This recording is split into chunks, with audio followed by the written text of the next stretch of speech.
चला तर मंडळी, आजचा मटण सुक्का खूपच स्पेशल आहे. कारण आज आपण यामध्ये एक थेंबही पाणी घालणार नाही आहोत. हो, एक थेंबही पाणी न घालता अतिशय खरपूस आणि चमचमीत असा मटण सुक्का आपण बनवणार आहोत.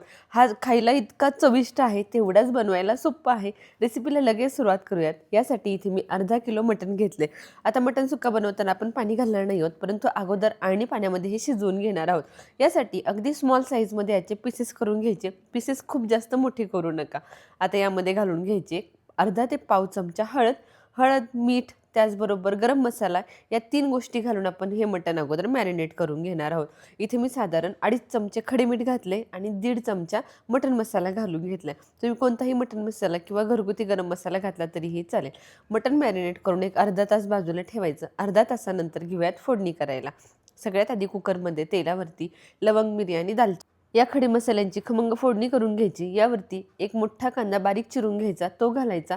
कांदा छानपैकी गुलाबी रंगावर परतवून घ्यायचा आहे. कांदा जास्त करपू द्यायचा नाही किंवा लालही होऊ द्यायचा नाही, फक्त गुलाबी रंगावर परतला गेला पाहिजे. आता यामध्ये घालून घ्यायचे आलं लसूण खोबऱ्याचं 2 चमचे वाटण. आलं लसूण आणि खोबरं मिक्सरला छानपैकी बारीक वाटून घ्यायचं आणि ह्याचे 2 चमचे वाटण यामध्ये घालून घ्यायचं. कांद्याबरोबर आलं लसूण खोबरं छानपैकी परतलं गेलं पाहिजे. छान खरपूस असं परतलं गेलं की हे मॅरिनेट केलेलं मटण घालून घ्यायचं. आता मात्र फ्लेम हाय ठेवायची आणि हाय फ्लेमवरती मटण छान खरपूस असं परतवून घ्यायचं. मटण किमान 7 ते 8 मिनटं हाय फ्लेमवरती परतवून घ्या, जेणेकरून मटण छान टेंडर असं शिजतं आणि त्याचा फ्लेवर खूप छान रिलीज होतो. त्यामुळे हाय फ्लेमवर परतताना अजिबातही गॅस कधीही कमी करायचं नाही किंवा फ्लेम कधीही ऑफ करायची नाही. जरी तुम्ही शेगडीवर करत असाल तरी सगळ्यात जास्त टेम्परेचरवरती हे परतवून घ्यायचं. चला 7 ते 8 मिनटं छानपैकी मटण मी परतवून घेतले. तुम्ही पीसेस बघू शकताय, सुंदर असे टेंडर झालेत. आता वरून भरपूर अशी कोथिंबीर घालायची. कोथिंबीर छानपैकी मिक्स करून घ्यायची. मी गॅसवरती पाणी गरम करायला ठेवलं आहे. यामध्ये आवर्जून गरम पाणीच घालायचं आहे. नेहमीच मी हे सांगत असते की मटण शिजवताना कधीही थंड पाणी वापरू नका.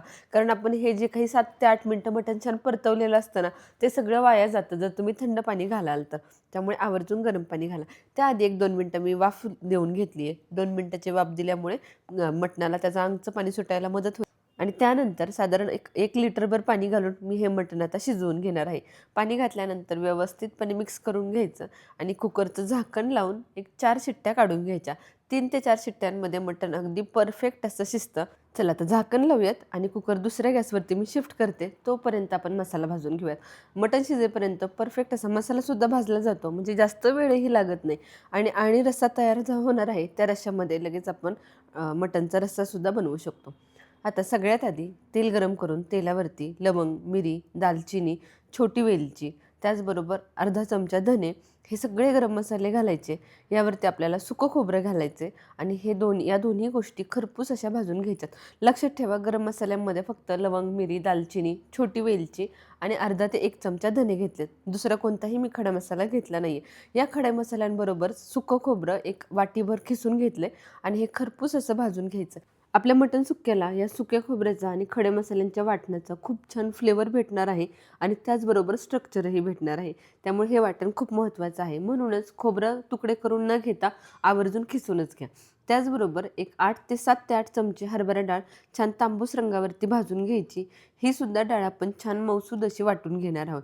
या वाटणामध्ये आपल्याला पाणी अजिबातही वापरायचं नाही आहे. त्यानंतर घालायचं आहे कांदा. 2 मोठे कांदे छानपैकी मी उभे चिरून घेतलेत आणि थोडंसं मीठ घालून कांदासुद्धा छानपैकी लाल रंग येईपर्यंत भाजून घ्यायचा आहे. कांदा भाजताना सुद्धा अगदी तांबूस रंगावर भाजा. थोडंसुद्धा पांढरा किंवा गुलाबी रंगावर ठेवू नका, जेणेकरून कांदा तुम्ही जेवढा छान भाजचाल तेवढा त्यातला गोडूसपणा निघून जाईल आणि आपल्या सुक्क्याला चव छान येणार आहे. तुम्ही बघू शकता छान लालसर रंगावरती इथे कांदा माझा भाजला गेला आहे. आता कांदासुद्धा काढून घेते आणि नंतर आपण घेऊयात वाटण बनवायला. सगळ्यात आधी आपण आलं लसूण वाटून घेणार आहोत. या सुक्या मटणामध्ये सगळ्यात महत्त्वाचा रोल असणार आहे तो या आलं लसणाचा. त्यामुळे आलं लसणाची पेस्ट थोडीशी जास्तीची करा.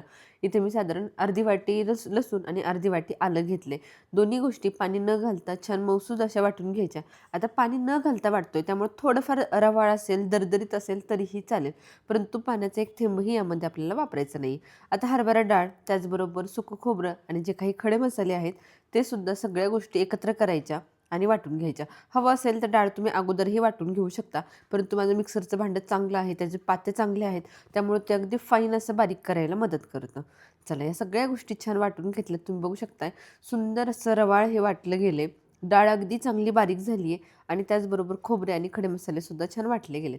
चला हे वाटण बाजूला ठेवते आणि आता घेऊयात कांदा बारीक करायला. डाळ खोबरं वाटताना सुद्धा पाणी घालायचं नाही आहे आणि कांदा वाटताना सुद्धा पाणी घालायचं नाही. कांदा वाटताना हवं असेल तर एक अर्धा चमचा खडे मीठ तुम्ही घालू शकता, ज्यामुळे कांदा लगेच बारीक होतो. कांदाही वाटून घेतला आहे. आता घेऊयात आपल्या मटणाची फोडणी करायला. मटण व्यवस्थितपणे शिजलं गेले. मटणातलं मी फक्त पीसेस बाजूला काढून घेतलेत आणि रस्सा आपण यामध्ये अजिबातही वापरणार नाही. त्यामुळे पाण्यातून फक्त मटणाचे पीसेस आपण वेगळे करून घ्यायचे.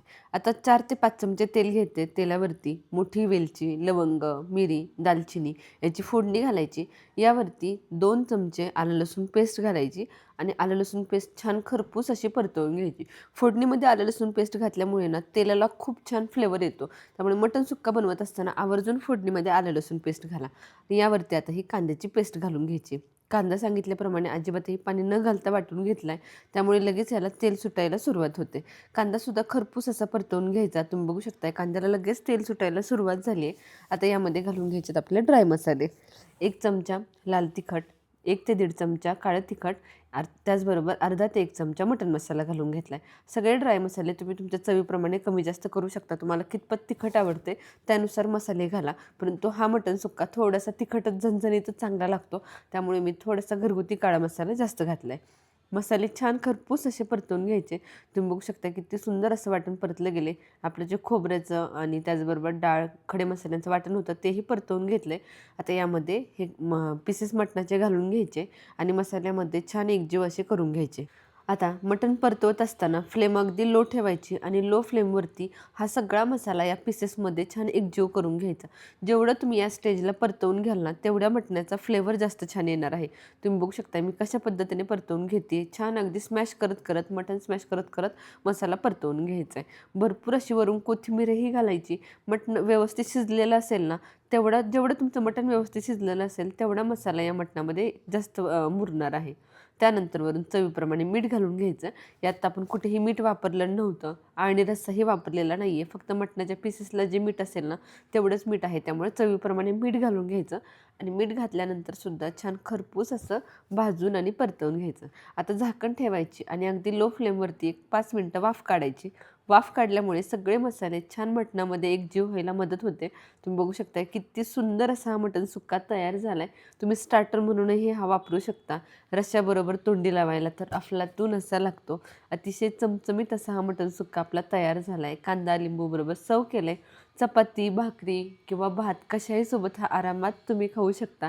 मटणचे पीसेससुद्धा अतिशय मऊसूद असे शिजले. तुम्ही सुद्धा पाण्याचा एक थेंबही न घालता केलेला हा मटण सुक्का नक्की ट्राय करा. कशी वाटली रेसिपी मला कमेंटमध्ये नक्की सांगा. रेसिपी आवडली असेल तर लाईक करा. बनवायचं असेल तर सेव्ह